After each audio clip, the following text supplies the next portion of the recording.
જય જવાન, જય કિસાન, જય મુરલીધર। આજે તારીખ 16, ચોથો મહિનો અને 2025। હવે આપણે જેમ દેશી મહિનાના વિડીયા બનાવ્યા જેઠ, અહાડ, શ્રાવણ, ભાદરવો, એમ આજે આપણે સ્પેશિયલ વિડીયો આહુ મહિનાનો બનાવવાનો છે। અને આહુ મહિનામાં ખાસ કરી અને વરસની વરસ જે આપણે નોરતા ઉજવતા હોય આહુ મહિનાના, એ આપણું મહત્વ બહુ રહે છે નોરતાનું, જેથી કરીને વાઇટ જોતા હોય ખેલૈયા કે આવતા નોરતામાં આપણે રમવું છે ધૂમધામથી। અને એ પણ બીક હોય કે વરના નોરતામાં વરસાદ વિલન બનતો હોય, તો એના માટે ખાસ માહિતી હું આપું છું કે મિત્રો કોઈ નોરતા બગડશે નહીં, આ મારો અનુભવ છે। જો ખાસ કરી અને આહુ મહિનાનો એકમથી પાંચમ સુધી તમામ ગુજરાતમાં વરસાદ નહીં હોય, વરાપ જ હશે બિલકુલ, પણ છેલ્લા 3 થી 4 નોરતામાં છૂટા છવાયા ઝાપટા અને છૂટા છવાયા સેન્ટરોમાં વરસાદ જોવા મળશે। મીડિયમથી ઝાપટા જેવો વરસાદ હશે, જેથી કોઈ મોટો રાઉન્ડ નહીં હોય। એટલે અમુક વિસ્તારોમાં 9 નોરતા ઉજવાશે, અમુક વિસ્તારોમાં કદાચ કે છેલ્લા જે 3-4 દી નોરતા છે એમાં છૂટા છવાયા ઝાપટા પડે, જેથી કરીને અમુક ગામડા, અમુક તાલુકા, અમુક સિટીમાં ના પણ ઉજવી શકાય, તો પણ ઓલરેડી ગુજરાત સૌરાષ્ટ્રમાં તમામમાં નહીં હોય, અમુક એરિયામાં હશે। જેથી કરી અને નોરતા ખાસ મારે એ કહેવાનું હતું કે નોરતામાં કોઈ ટેન્શન રાખવાનું નથી, નોરતા કોરા જશે આવો મારો અનુભવ છે। અમુક વિસ્તારોમાં છેલ્લા 4 દી છૂટો છવાયો ઝાપટા અને વરસાદ જોવા મળશે। હવે ત્યાંથી આપણે આગળ વાત કરીએ તો આહુ મહિનામાં વરસાદ કેવા રહેશે અને કેવા રાઉન્ડ આવશે। તો આપણે શરૂઆત કરીએ તો આહુ મહિનાની આપણે તથ્યની વાત કરીએ તો એકમથી પાંચમ સુધી તો ઓલરેડી વરસાદ નથી, પણ આપણે વાત કરવાની છે અહીંયા આહુ મહિનાની, દેશી મહિનો આહુ, અને લેવાની છે સાથે તારીખ। તો આપણે તારીખ લેવાનું કારણ શું છે કે તારીખ બધાને સમજાય, દેશી મહિનાની તૈથું બધાને યાદ હોય નહીં, એટલે આપણે આહુ મહિનાની તારીખની વાત કરીએ તો 22 થી 25માં તમામ ગુજરાત સૌરાષ્ટ્રમાં વરસાદ નહીં હોય, વરાપ હશે। અને છેલ્લે 26 થી 28માં 3 દીની અંદર છૂટા છવાયા ઝાપટા અને સીમિત વિસ્તારો અને અમુક સેન્ટરોમાં છૂટા છવાયા મીડિયમ વરસાદ જોવા મળશે। અને આ વરસાદ ગાજવીજ સાથે પણ હોઈ શકે અને મીડિયમ ઝાપટા પણ હોઈ શકે।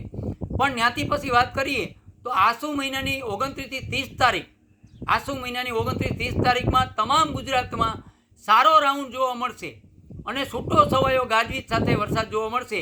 જેમ આપણે 26 થી 28માં ઝાપટા કીધા કે મીડિયમ વરસાદ થાય છૂટો છવાયો, એથી આમાં તીવ્રતા વધશે, વરસાદની તીવ્રતા વધશે અને એરિયાની તીવ્રતા વધશે, પણ ટૂંકમાં છૂટો છવાયો વરસાદ જોવા મળીએ, વિસ્તારો વધારે હશે।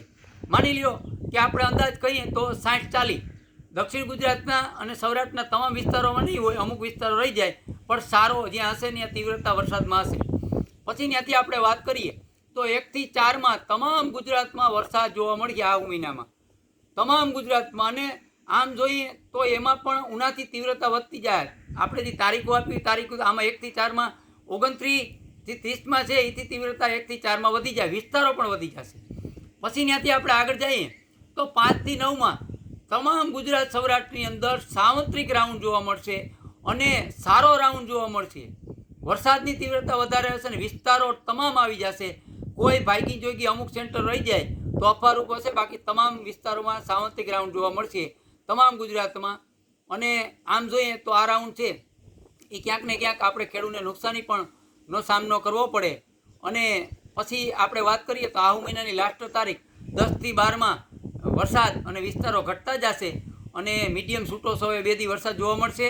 પછી આપણે આમ જોઈએ તો આસુ મહિનાની 13 થી 19માં તમામ ગુજરાતમાં આપણે ચોમાસું વિદાય લેશે એવી પણ આપણે સોશિયલ મીડિયામાં અને વાતો જોવા મળશે કે હવે ચોમાસું વિદાય લેશે અને ખરેખર વિદાય લે એવી પણ ઋતુ આવી જશે।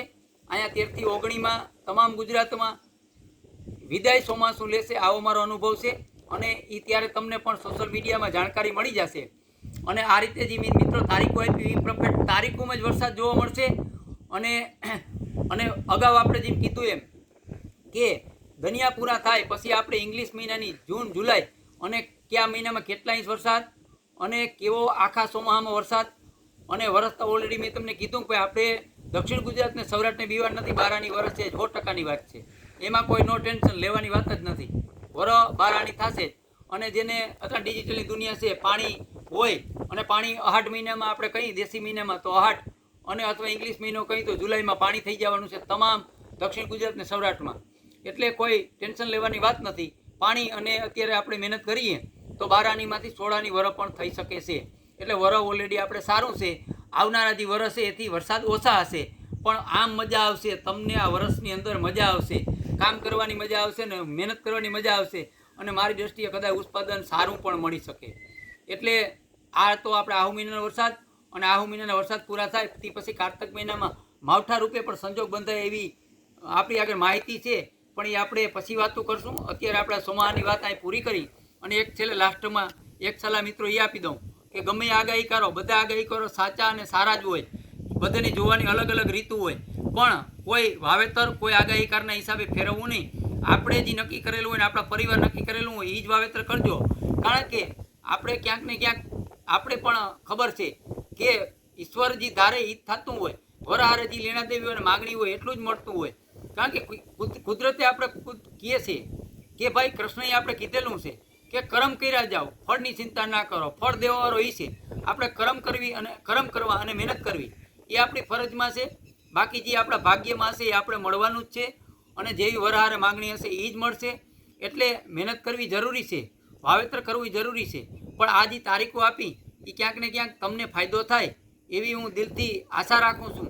અને મારી માહિતી તમને ખરેખર ક્યાંક 10 ખેડૂતને પણ ફાયદો થાય તો મારું જે આ વિડીયો બનાવવાનું મકસદ છે એમાં મને એમ થાય કે ખરેખર મેં આ માહિતી આપી અને 10 ખેડૂતને ફાયદો થયો તો મને ક્યાંક ને ક્યાંક અંદરથી દિલથી એક ગર્વની લાગણી મહેસૂસ થશે. હવે મિત્રો આપણે જાજો વિડીયો બનાવવા, વિડીયો લાંબો થશે, જાજી વાતો કરશું. નેક્સ્ટ આપણા જેટલા વિડીયો આવશે એ તમને ખરેખર ક્યાંક ને ક્યાંક માહિતી અને નવા નવા અનુભવ શેર કરાવી, અને આપણે આ વિડીયો પૂરો કરી. જય જવાન, જય કિસાન, જય મુરલીધર.